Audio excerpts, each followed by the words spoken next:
Inner Voice, a heartfelt chat with Dr. Foojan. Break free from the forces holding you back. Get the life you deserve. Eliminate stress, reduce anxiety, decrease depression, and start living your full potential. Thousands have used Dr. Foojan Zane's Awareness Integration Theory, an evidence-based behavioral health breakthrough with incredible life-changing results. Getting rid of past trauma, having fulfilling relationships, increasing earnings, and living their best life. Now, the Foojan app is available to everyone. The app is Dr. Foojan Zane's Awareness Integration Theory in the palm of your hand. Download the Foojan app today.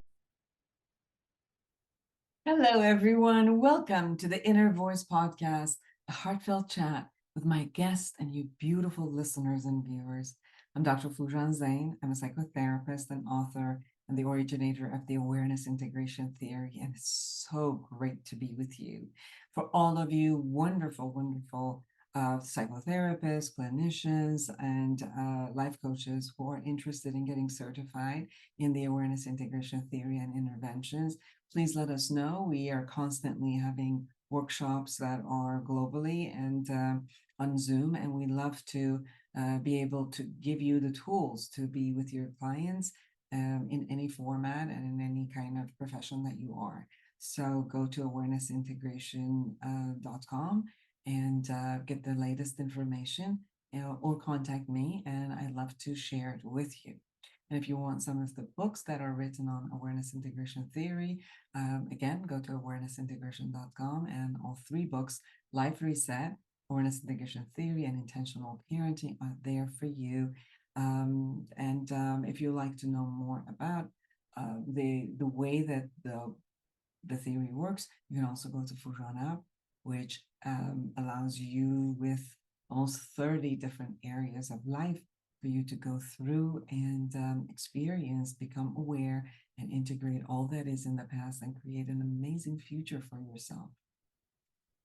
In this episode, I am so excited to chat with Dr. Mohammad Nami. He's the director of the Brain Cognition and Behavioral Unit at Dana Brain Health Institute and Brain Hub Polyclinic and Academy of United Arab Emirates, as well as former head of the Department of Neuroscience and Vice Chancellor for Research and Technology Affairs, School of Advanced Medical Science and Technologies in Shiraz, University of Medical Sciences in Shiraz, Iran. He currently functions as assistant professor of neuroscience and cognitive neuropsychology at the Department of Social Sciences in Canadian University, Dubai. Dr. Nami is an associate member of the Harvard Medical School alumni and the main member of the Harvard Alumni Entrepreneurs. His main area of research and clinical practice are medical, cognitive neuroscience, cognitive neuropsychology, neuroscience of sleep, neurocognitive fitness, and neurological aspects of sleep disorders and related interventions. He believes that mental health and sleep health awareness need to be co-prompted, as one does not come without the other.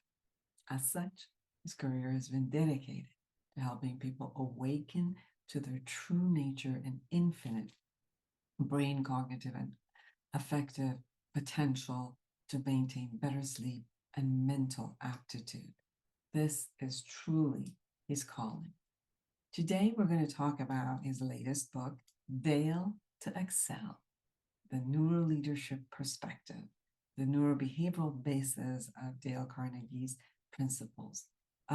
We have an amazing conversation. I always enjoy, I learn always from him, and he's truly a cherished colleague. So I know that as much as I always learn from him and enjoy it, that you will also. Now, subscribe to this podcast, my YouTube channel, and connect with me through my website, foojanzane.com, or any of the social media. Share with me your thoughts, topics that you want to hear. I truly love to hear from you. Now, without further ado, here's Dr. Mohammad Nami. Eliminate stress, reduce anxiety, and decrease depression. Dr. Foojan Zane's Awareness Integration Theory has helped thousands like you get incredible life-changing results. The Foojan app gives you her evidence-based treatment in the palm of your hand. Download today. Dr. Nami, it is such an honor to have you on my show.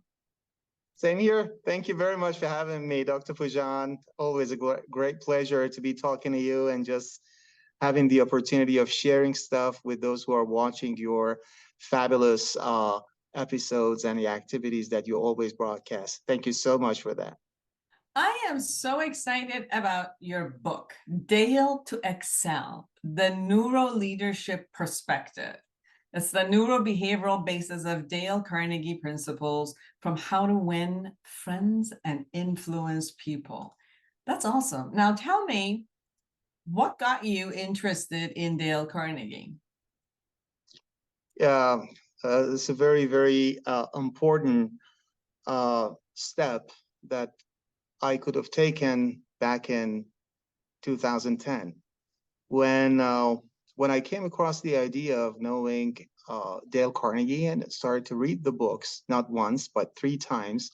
One of his bestseller books for all times, it's been How to Win Friends and Influence People. And that has been really, really influential to my life. Actually, that's been transformational.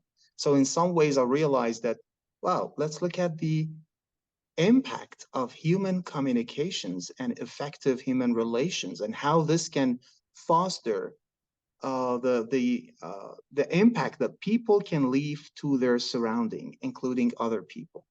And then I not only try to learn about that, but that has been really an important breakthrough in my life in terms of giving me new directions to empower my people skills. And I'm still trying to learn. I'm still learning. Everyone is evolving, and I'm no exception.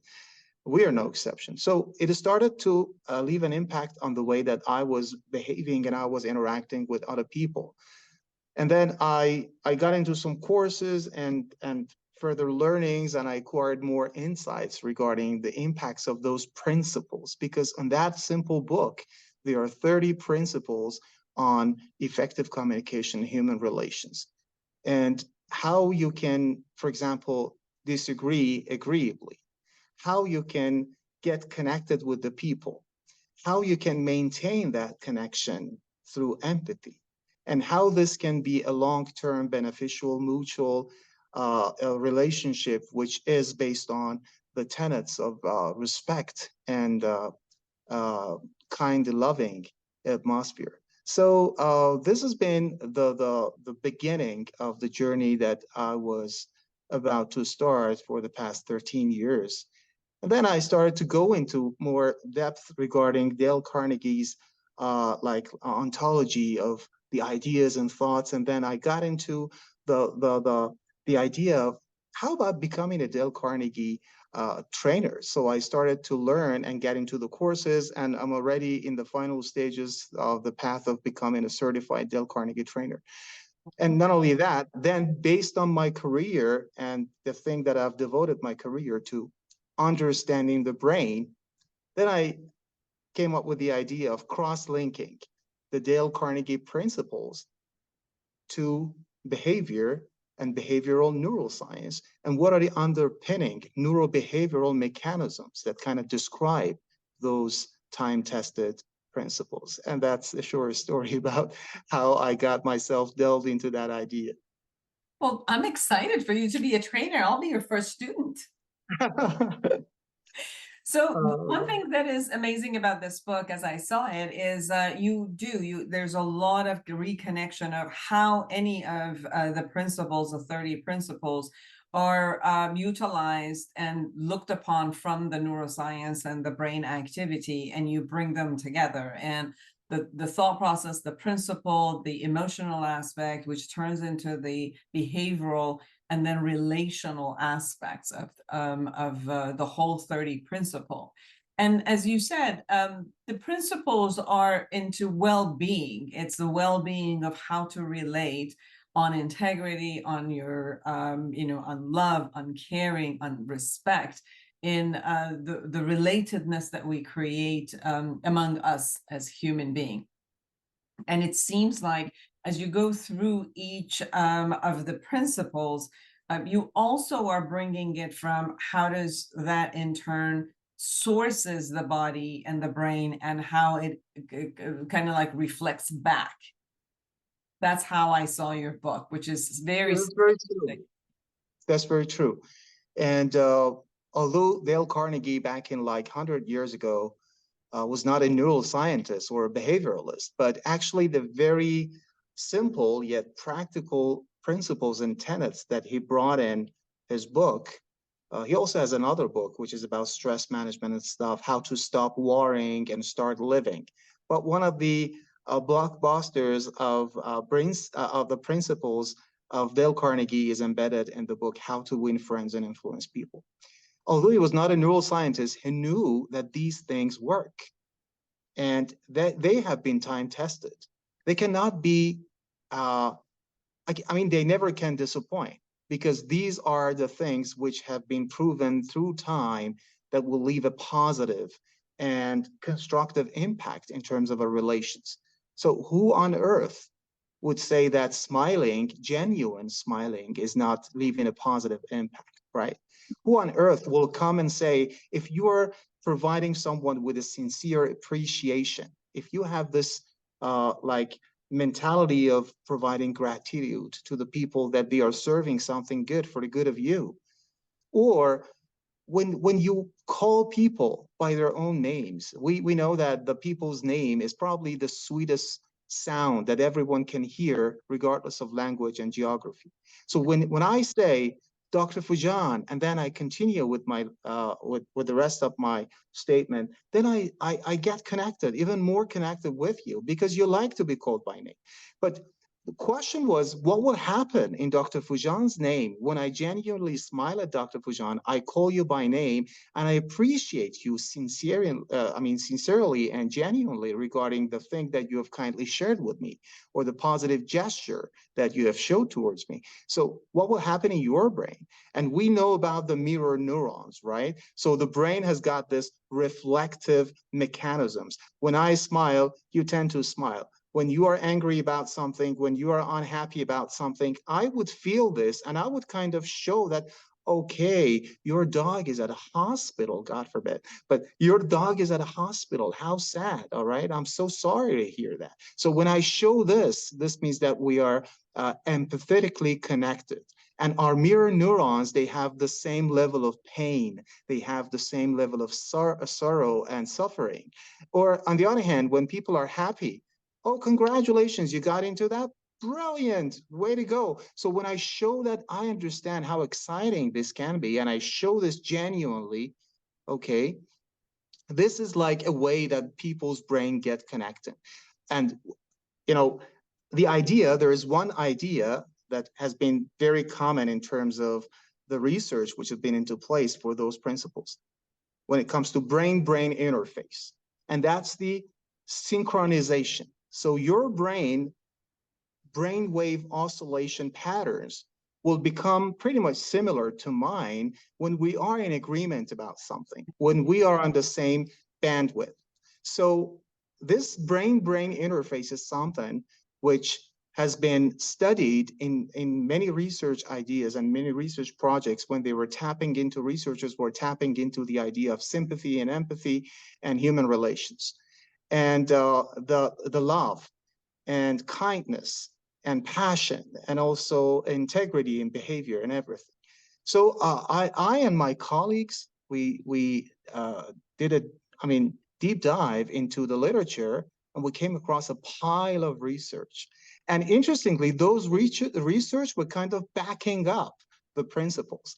And we kind of classified and segregated the research and made some libraries and started digging deep into the idea. And then when we were kind of concluding our research together, we came up with the idea of, let's turn it into a booklet, and let's pass on the torch. And maybe other people would be interested to know how our brain puts together empathy, and how our brain is a best ever toolbox to maintain human relations with the other people, how we can get synchronized with the other people with regards to our emotion, our cognition, our behavior, even our motor and sensory outputs.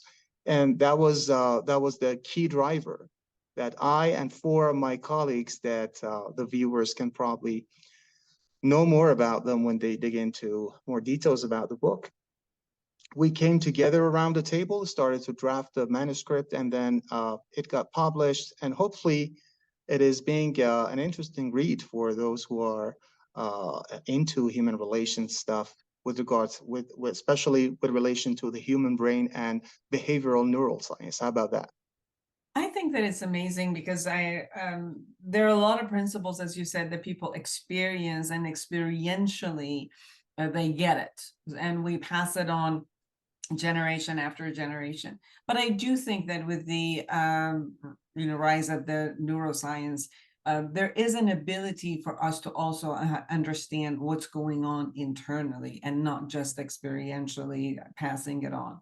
So it brings the experience into science, and that's what you've done. You've married the experience into the science. So when I read it, I get an understanding of, oh, that's why these things happen. This is what happens in the body that happens. So yes, you were talking about mirror neurons and how empathy and connection and love and creates safety, and that safety brings us together. One of the things that it was interesting to me as I was looking at is the principle 1, which is like, don't criticize, condemn, or complain. And yet it's funny enough that people really gather around this idea also, that although something happens in our body that kind of like dispels it, we don't like it, it produces all of the emotions that we repel, and yet there is this interest that bonds people also around that. So it's interesting that there's an empathy, there's an empathy about pain, of somebody else's pain. And so when we, as I was looking at the book and experiencing it also, and it was like, well, I mean, if we're upset about something, that means we're in pain. And if we're sharing it, it might look like it's a complaint or a gossip or all of those things. But there's also this empathy shows up with us sharing that moment of either a shared experience of that pain, of maybe the same scenarios or the same situation, or we apply it to another situation that we've experienced the same pain. Can you share a little bit about that, where not only that we connect through love, but we also connect through pain? Yeah, we always know that the newspapers with bad news will sell more than newspapers with good news. So people always have this tendency, and we have this cognitive bias toward the things which are not really nice, because it attracts the attention, because the body and the brain has been hardwired through evolution to be safe. So we always have this, like bulletproof jacket on, and we want to protect ourselves from any miseries and any harm and any threat from outside world. So there are things that we get interested when we hear, when someone is telling bad things about another person, we'll get, okay, yeah, go ahead, continue. And then, because I would like to know more about this. But at the end of the day, we realize that, okay, what has been the outcome of this discussion? I've been condemning someone. I've been condemning my surrounding, my family, my acquaintances, my friends. I've been criticizing about why I'm here. Why is too hot? Why is too cold? Why is this like that? This.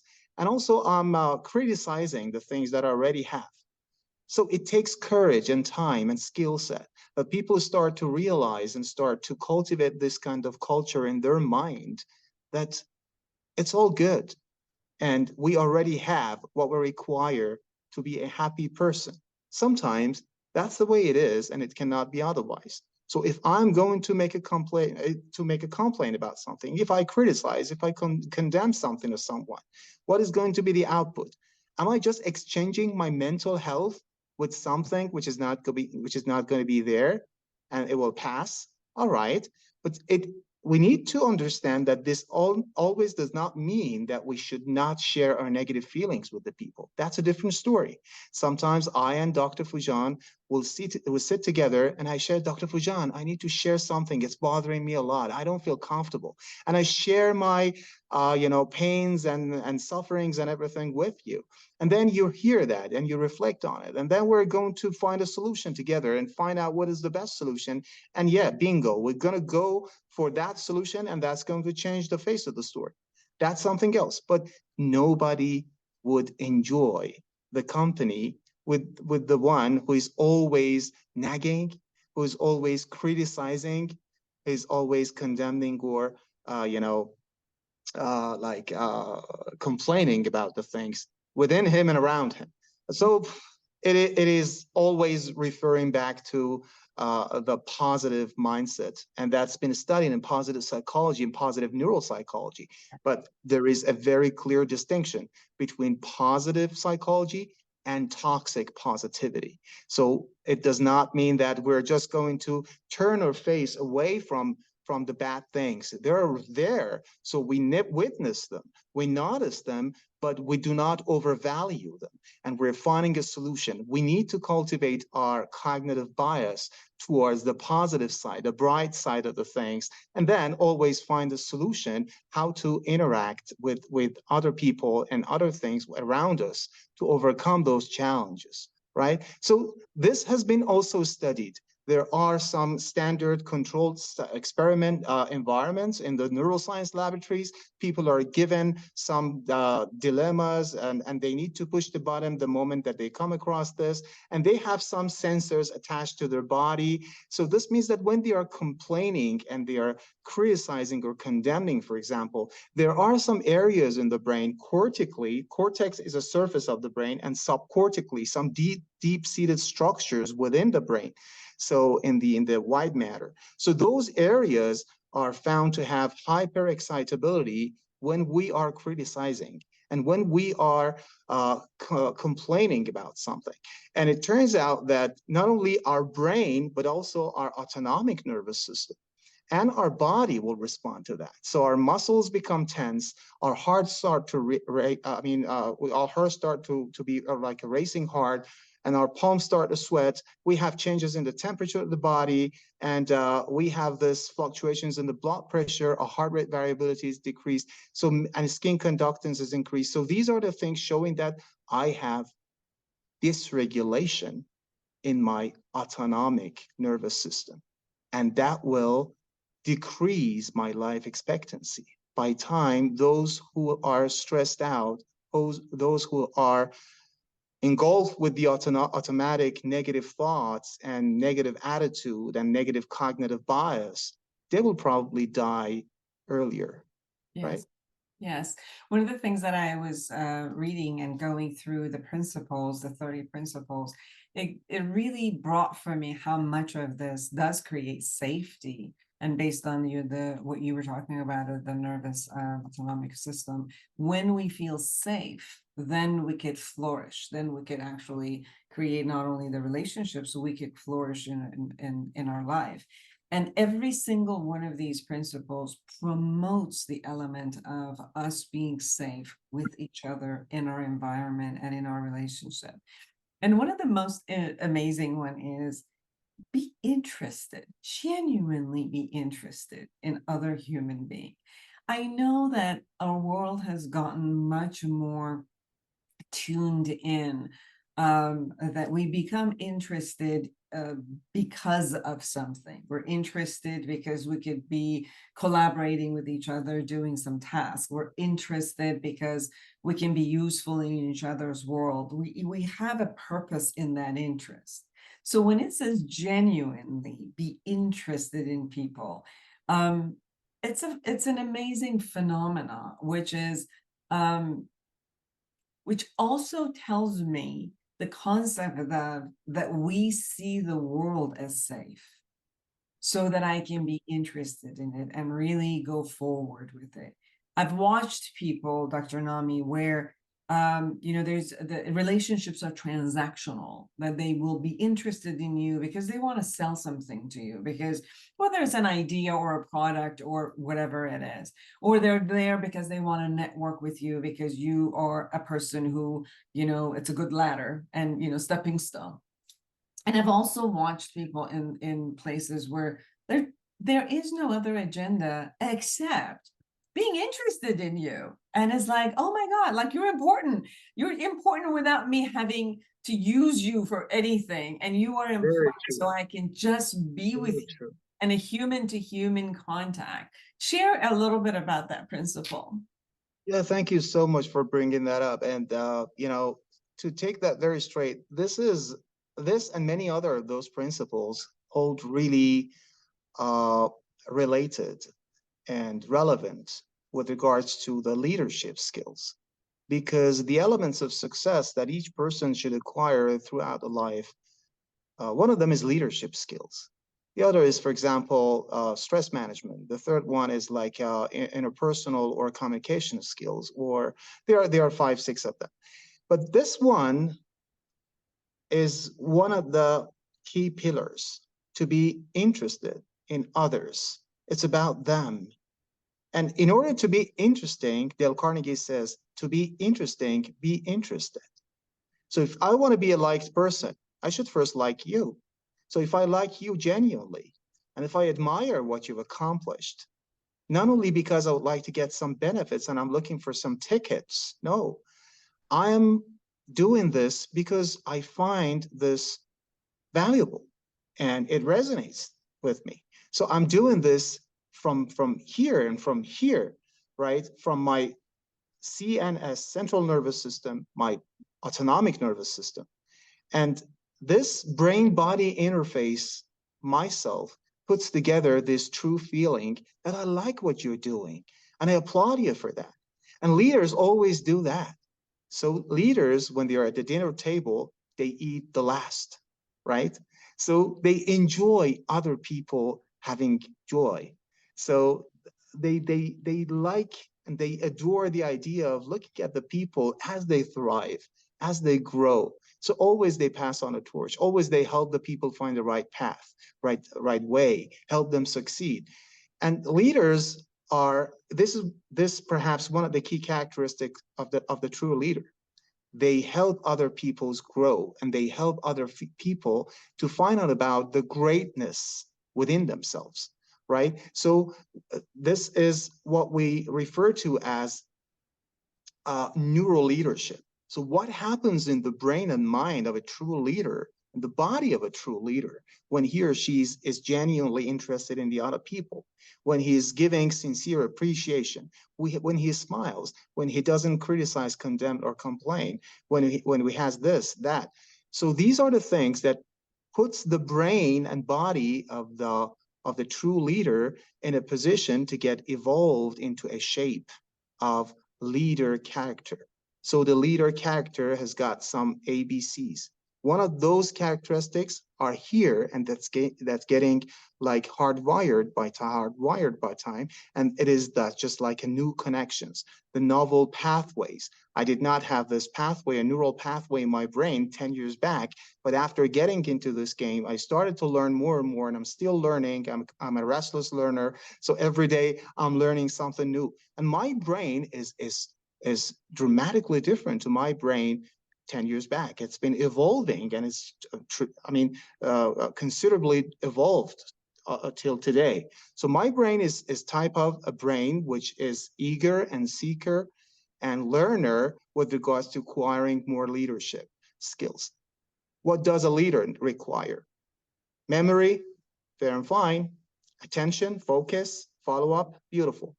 Language, verbal capacity, fantastic. What else? Decision making, that is critical. It's a crucial element of leadership. Decision making, reasoning, planning, executive function, time management, and also some like problem solving. So, and human relations. So these are the things that a leader got to acquire. And that happens in the brain by time. The Rome hasn't been built overnight, right? So it needs time. So when we start to evolve, when we start to accumulate all those learning elements, by time the brain starts to shape new networks. And that's what we called it, what we refer to that as synaptic strength. So those synapses, those tiny little connections between the neuron projections will stay stable. and they will be rock solid by time. And that will be my behavioral trend. So by time, I will behave, you will behave like a leader genuinely without even thinking about that behavior. So this is called unconscious competence. So by time, that will be in your DNA. So you will be a leader constitutionally behaving like a leader, and it doesn't take much energy from you. So being interested in other people will put us in a state of having peace of mind and this like serenity and peace inside, when we feel, well, look how great that guy is. Look how fantastic this student is doing. Look how brilliant that artist has created this art. Look at this, look at that. And you start to admire other people from the core of your heart, from the core of your brain, let's say. And when we are connecting with the other people to admire and provide gratitude, the area of the brain, which is called orbitofrontal cortex, somewhere between our eyebrows, somewhere here. When you drill down here, you will arrive at OFC. So OFC, according to the imaging data, is the area which ignites when someone becomes genuinely interested in another person, right? Does it make sense? Absolutely. Absolutely. It reminds me of a quote that I heard. It says, be a space where everyone around you flourishes, just because you become that space, like the space of interest and in the best of humanity, and whomever it is, as you said, you see the best in them. And therefore you also see the best in you, because it reflects the same way coming back in the sense. Everyone, Dale to Excel, the neuro leadership perspective, the neurobehavioral basis of Dale Carnegie's principles from how to win friends and influence people. Dr. Mohammed Nami is one of the editors, the head editor, and then we have 4 other colleagues who have supported all the research and editing the book. We also love to talk about Brain Hub, because I know this has been one of the main projects also of the Brain Hub.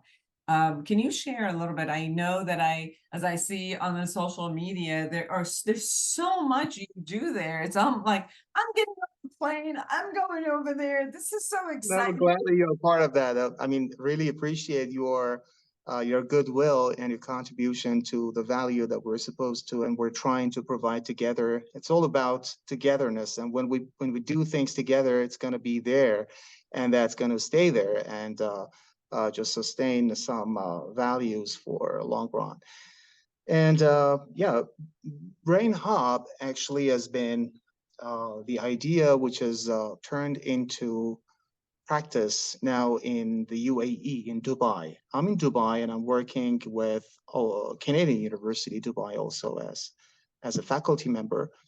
But the majority of the efforts that we've been into for the past year was providing the foundation of like a multidisciplinary, multifaceted platform to provide brain health related services.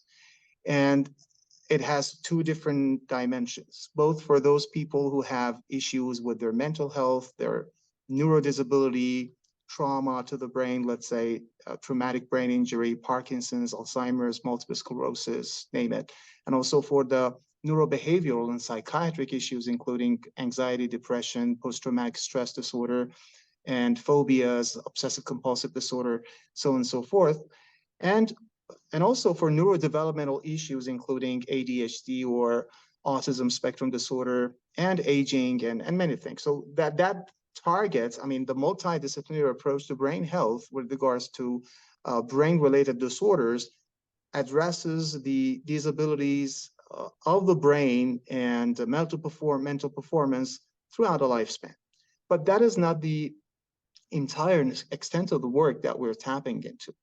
The concept of brain health holds also true for healthy individuals who would like to level max their performance, especially those with critical job responsibilities, like athletes, like artists, like business professionals, and judges, pilots, you know. But when it comes to leaders, the concept of neuro leadership again is there. So together with my associates, Professor Stefan Caben, and also Ms. Elham Bazire, and the rest of the panel that we just composed the work and edited the work together, the Dell to Excel work. We have also developed the cornerstone ideas for the neural leadership service provision. And there are plenty of leaders that they want to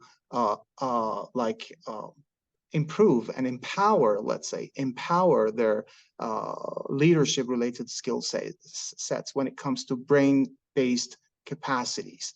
And there are neurotechnological interventions and tools and modalities that they are safe, painless, they are easy to administer, but they are very precise because they are personalized. So based on the imaging and mapping of the brain and also the neuropsychometric studies, consultations and neurological behavioral examinations, cognitive profiling, and also other sets of assessment that we do, then we pretty much choose our own course. What technology and what non-pharmaceutical approach is going to enhance the brain function of that specific case scenario, whether it's for the empowerment for the healthy people who would like to level max the performance, or it's improvement for those people with neurological, behavioral, psychiatric problems or challenges and difficulties that would like to improve them. So sometimes pharmaceutical, like medicinal or drug-based treatments are already there. They're still there. They should be there because they are providing value for the chemical map of the brain.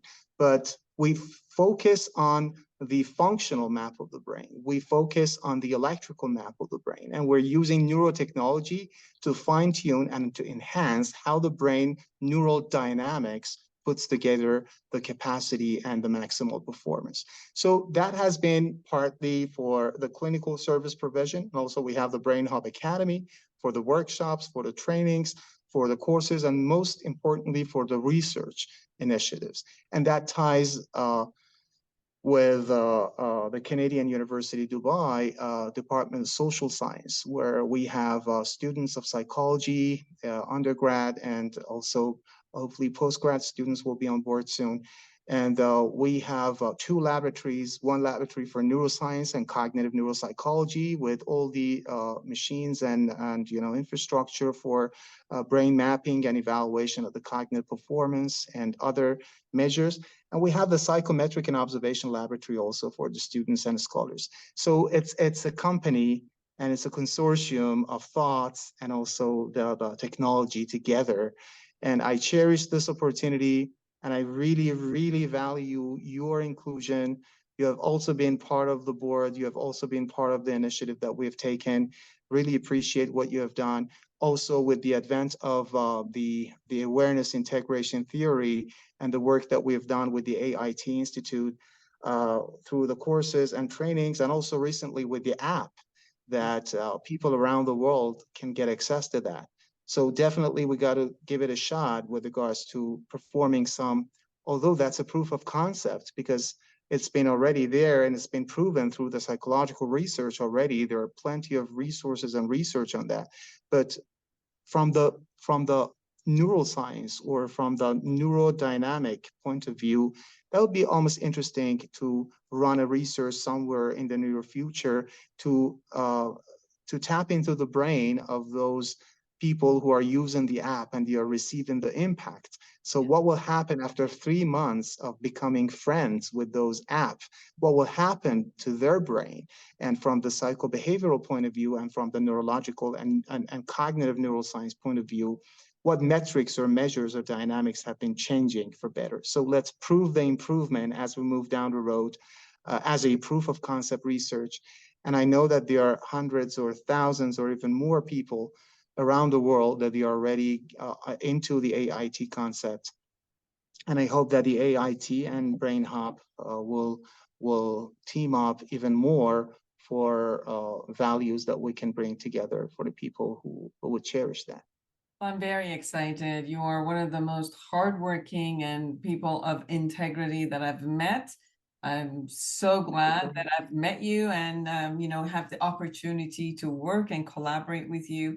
And I love this book. I really recommend for everyone to get this book and read it. Be with it, cherish it, experience it, Dale to Excel, the Neuro Leadership Perspective. Dr. Nami, where can people find you? So definitely, I'll be very happy to receive any queries or ideas for collaborative work, as long as the time and our schedule, I mean, those people who are reaching out and us as a team will match. We definitely would embrace the idea of receiving collaboration proposals and everything for what we can do with regards to AIT, Brain Hub, Canadian University Dubai Department of Social Science, and our lab there. That's number one. So LinkedIn is one of the platforms. There is like two separate pages. My page, Nami underscore neuroscience in Instagram, and also Brain Hub UAE on Instagram for the Brain Hub.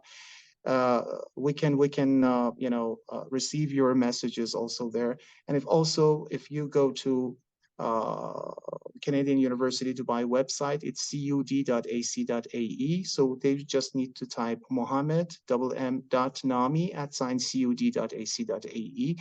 I would really be valuing any kind of comments or questions or queries regarding this book.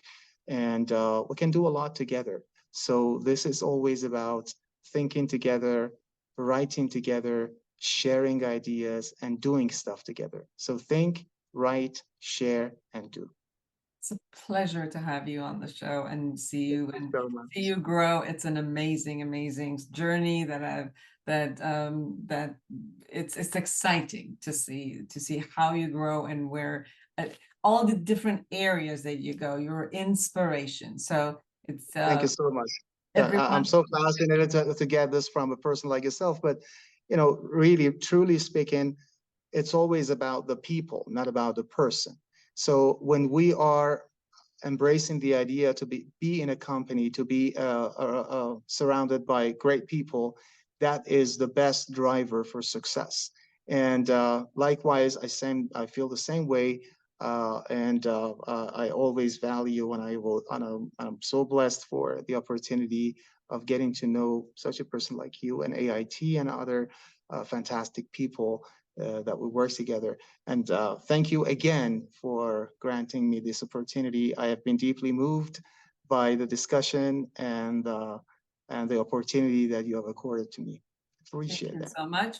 And for all of you who are out there, create an amazing life for yourself and everyone around you.